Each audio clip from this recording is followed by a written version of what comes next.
momentum, and how do you get in the zone, right? And I'm glad you asked. Three things, you better catch it. My mother used to say, people love to watch.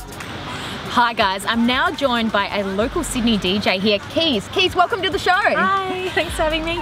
Now, for the audience members at home who don't know you, which I'm pretty sure they have because you're a pretty big deal, can you tell us a little bit about what you do?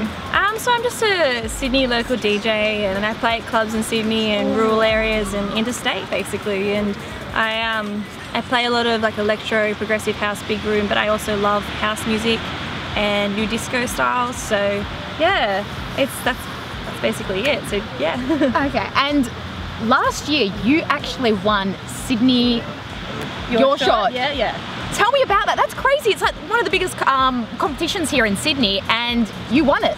Yeah, I'd probably go and say that it's the biggest Australian DJ competition in terms of finding like new DJ talent and things like that. Yeah, and there's a Queensland and New South Wales and Victoria comp, and the Sydney one is the one that I won. So it was definitely good in terms of learning a whole lot of new things. So basically, if you don't know how to DJ, you can enter it, and you get 6 weeks training, and then you basically go into the battle rounds, and there's a weekend where you have a 20-minute set that you prepare, and then you perform it to everybody, and then you go into the final, and then there's the finals, generally 3 people or 2 people, and then there's a winner from that. So, and the winner is on the Sunday night.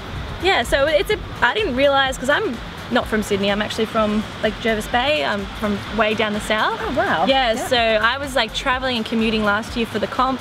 I don't think I realised how big it was.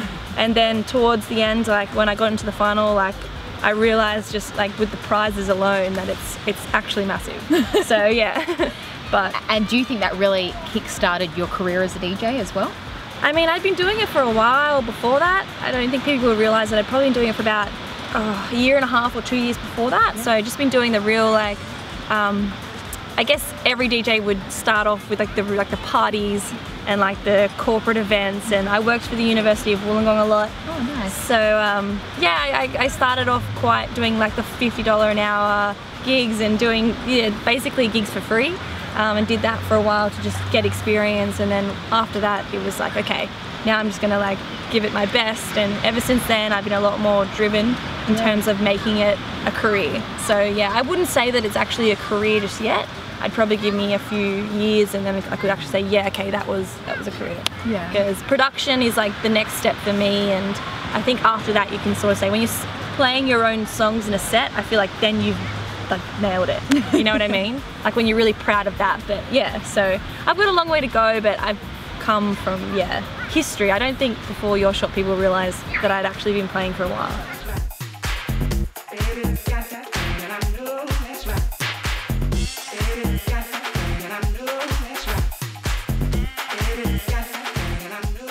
How competitive is the industry exactly? It's really competitive. I mean, you can look at it 2 ways. If you think that it's really competitive, it becomes a bit of a burden, and it can sort of weigh you down, because when other people get gigs that you think you might have deserved, it can be like, oh well, you know, why did they get that over me?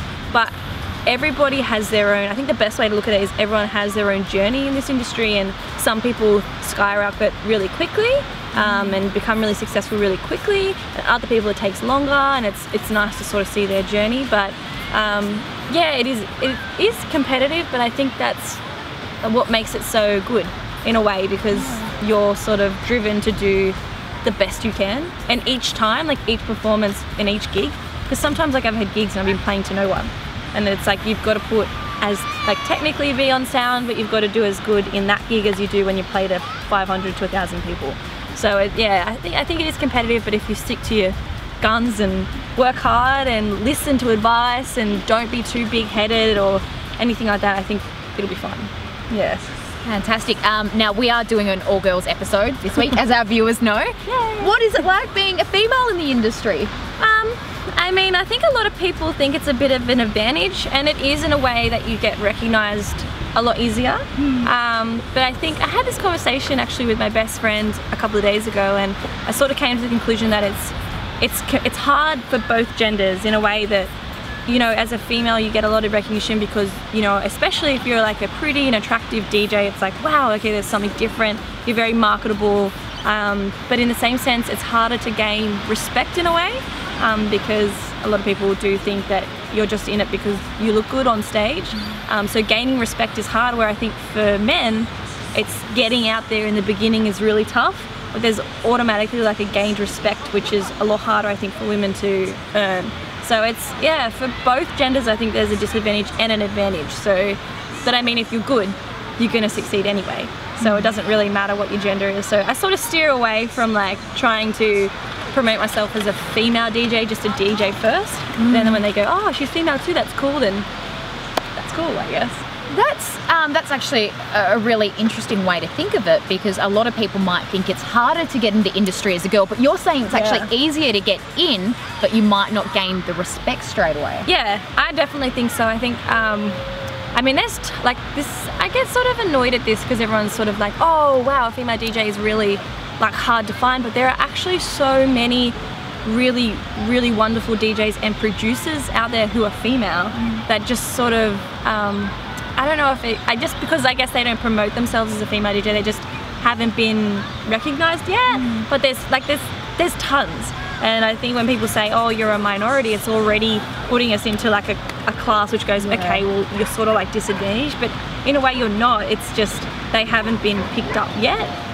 So I mean, I'm looking forward to like the new wave of female DJs, because there's a huge amount of female DJs starting up now. Like I have a few close friends that I talk to play in Sydney. They're all female and they haven't made it yet, but they're definitely on the road, and it's exciting. I think it's really cool. I mean, I think in the music industry generally, not just DJs, like look at hip hop, like look at rappers and things like that. Look at Iggy Azalea. Iggy, like she's like a big standout, but I think she's probably a really big inspiration for tons of female rappers that are out there who are really good, who just haven't had the platform. So it's yeah, I guess you do stand out in the beginning, but you got to have your wits about you, because there's a lot of people who will knock you down and think, oh, she's only getting it because she's female and she looks good. You know what I mean? So that's what I mean in terms of the respect, sort of you've got to really earn it. Like I think DJs will understand when I say earn it. Like you've got to do the crappy gigs, and you've got to do the gigs for free, and you've got to listen to people. Parties, the house parties, and which are, by the way, one of the funnest things to do. So I don't really know why anybody would complain about that, but you know what I mean? Like you've got to earn your stripes, sort of thing.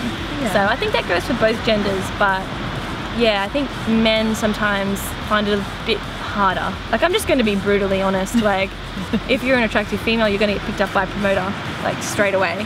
But I mean, to earn like the respect and to actually like for people to be like, no, she's actually good, she's a DJ before she's a female DJ, you have to earn it. So, and that just comes with time. And exactly what you were just saying there, you have to work really hard for it. You're not just a DJ anymore, you're your own promoter, producer. What else are you doing besides DJing? I'm a teacher, so I'm 25, so I have finished uni. I've been out of uni for 2 years. Coolest teacher ever. Yeah, it's funny because I did a lot of work down the coast last year, so all of the kids down there sort of know what I do and things like that, and I don't know, it's a bit tricky in a way to realize that no, I'm not going out and clubbing, I'm going out to work. Like it's a job, you know what I mean? Like I don't drink, and like I go out and I do my set and I pretty much go home, and I think the kids are a bit like, oh miss, so you party heaps, and it's like, no, it's like that's not it, like it's work for me, like you know what I mean? Like you're partying if you're listening to it, but it's work for me. So I think the older kids sort of get it, and the younger kids like 7 and 8 and 9, they don't really understand what it is. They're not really too fussed. They probably think I'm a bit of a loser. But the older kids definitely, they get it, and it's cool. I mean, they listen to mixes online and they give me feedback, and it's kind of cool. The kids in Sydney who I teach haven't cottoned on yet. I'm keeping it quiet for as long as I can, because they're more likely the kids that I'll see at venues where I'm playing. Whereas down the coast, I'm pretty safe. So yeah, I mean, it's a bit tricky to sort of make sure they understand what it is I'm doing. So I'm not like partying, it's actually work. So and they're definitely going to be your biggest fans one day as well, which is great. Hopefully, fingers crossed now. So you're DJing, you're teaching. Do you have to do a lot of marketing and promoting yourself? Yeah, I think I'm just going to say it, like if it wasn't for social media, there are a lot of gigs that I've had that I wouldn't have. And for sort of like events like your shot, if it wasn't for social media, they wouldn't really like be as successful, I don't think, as they are. I think a lot of people know that already. A lot of DJs, if you're not on Facebook or if you're not on Instagram or Twitter or anything like that and you're a DJ, you're crazy, because promoters and venues are looking in those areas and those like on social media for that. So yeah, I definitely would say, I mean, I'm really bad. I'm really good with Instagram and Facebook. I'm hopeless with Twitter. I just feel like I don't have enough stuff to say. Like, I'm just like, if you don't need to say it, don't say it, because you just look like you're rambling. But yeah, no, Facebook is probably the biggest one for me. Yeah, so definitely you have to be your own manager, your own promoter, your own booking agent. It's like you've got to be your own researcher in a way and ask other DJs. Like, when I get stuck, there's a few select people I always go to. And it's like, well, how do I charge here? And is this venue good to play at? And are these people good to, you know, associate with and things like that? And yeah, you've got to do your research and listen to advice. Yeah. And I know you said you've still got a couple of years before you think you can take this on as a full-time career, but what are your aspirations? Where do you see yourself in, say, 5 years' time? Do you want to be international? Oh, I mean, I think that is like every DJ's dream. So I think, yeah, that'd be sick, because I love traveling. I've already traveled quite a lot, so I get excited. Like, I mean, I'm from a place where there's not even planes, so like driving past the airport is like, wow, like people are going overseas. So I love that. I think that's great. But I think one day to get up and do a set that's completely, well, the majority of my own work, I think that's the ultimate goal. Yeah. Like, to be able to get up and make people dance and dance around and enjoy something that you've produced yourself. Then I think that's every DJ's dream, to sort of be like a producer first and be like, I'm really proud of that, and bring out a whole lot of original tracks. So yeah, I think that's definitely, in 5 years, I would have definitely released something by then. Absolutely.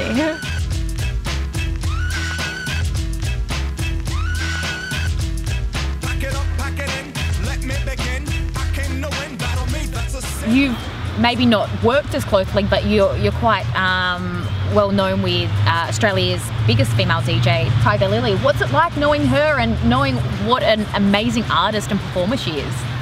She's really great. I mean, I probably regard her as a friend before a DJ now. Like, I definitely respect the decisions she's made and where she's headed. I think a lot of people they don't like know how hard she actually works.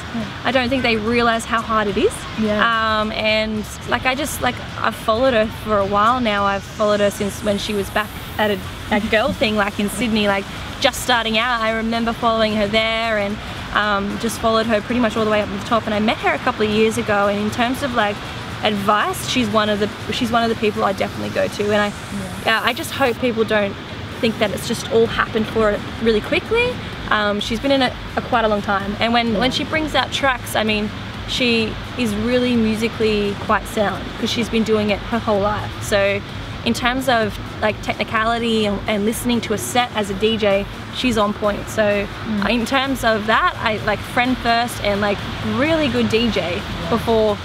You know, she's obviously gorgeous and has the lovely coloured hair. International sensation. Yeah, she's got a very like good appeal, and she's very marketable, but she's like a very down-to-earth, level-headed young woman who's just trying to, I guess, in a way, deal with it all. Yeah. So she's a very hard worker. Like, she gets up early and she goes to bed late, and it's incredible to see somebody that you've met when they were like just starting to be like really successful and just skyrocketed. So she deserves it. She absolutely deserves it. I completely agree. Yeah. Girl power. And finally, any advice from yourself to some new or young DJs that are coming onto the scene or want to be a DJ and maybe look up to yourself? What advice do you have for the newbies out there? You know, I think one of the big things to remember in terms of being a DJ is number one, knowing your craft really well. So spend at least 2 hours a day if you're a newcomer, listening online to people's mixes, to what they're doing, asking DJs how to do different things, asking for advice, but also spend at least 2 hours practicing. Get yourself a good bit of equipment. Generally Pioneer CDJs and mixers are very popular, but if you don't want to go down that road, then Allen and Heath or any sort of production equipment that you think you're going to use live, or whatever you want to do. But I think the biggest thing is know your style, know what you want to achieve in a set, and know the crowd that you want to attract. So if you're an electro DJ and you really love like Tiesto and Armand van Buuren, who was trance, but you know, is bringing out a lot of big room electro stuff, then know that that's your style and that's what you want to do. If you're a house, if you love house, but I think the biggest thing is, and it's sort of like, it annoys me a little bit, is that people tend to play what they think everybody wants to hear. But I love seeing someone get up there and play something that they really love. Like, play the songs that you dance to in the middle of the night in your bedroom. Like, play your hairbrush. Yeah, play the songs that you sing along to. If you like pop, then, like, I love pop. So if you love pop, find cool mixes of pop music. If you're really into indie, you know, do indie, because if you love it, the crowd reacts automatically to people who really love the tracks that they're playing. So I guess if you love it as much, you're going to be successful anyway, in a way, because people will realize how much you love it, and the followers that you want will follow you. So I think that's probably the biggest one, is to be proud of the songs that you like. Like, I remember Your Shot last year, I was listening to everybody's sets who was practicing and things like that, and there was just a lot of like really electro, big room, really like full-on bangers being produced, and I was like, bangers are great, like, I'm not kidding, I love them, and I always like put them in the set. But I mean, I said to my coach Joey Kaz, I said, you know what, I said, I love house music, I love Disclosure, I'm going to start with Disclosure. And he was like, oh, he's like, are you sure? And then when I put it through the mix, like, I went Disclosure into Justin Martin, like into a house, like almost like a minimal track, and they was just like, I don't know that this is your shot. And I went in there, and honestly, if you have a different style, it'll set you apart.